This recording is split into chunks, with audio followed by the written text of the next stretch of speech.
ধুয়ে নিয়েছি, বাটিতে নিয়ে নেব। দিয়ে দেবো নুন, হলুদ গুঁড়ো, লঙ্কা গুঁড়ো। এবার মাখবো এটাকে। চালের গুঁড়ো দিয়ে দেবো। করা যায়, কিন্তু আমি চালের গুঁড়ো দিয়ে করব যাতে একটু মুচমুচে হয়। তো অল্প একটু জল দিয়ে দেব।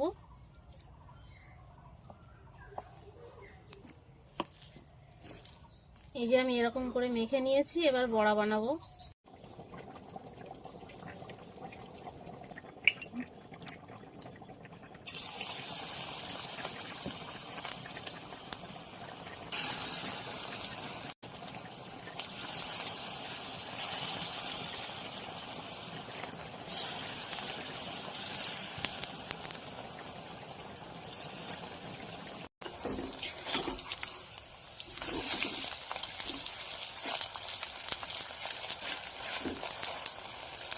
বড়াটা আমার ভাজা হয়ে গেছে, এবার তুলে নেব।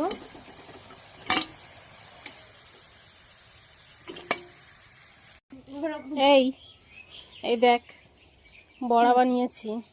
দেখি টেস্ট করে একটা, কে বল কেমন হয়েছে। ভালো, গরম খুব ভালো লাগলো। ভালো আছে, ভালো আছে।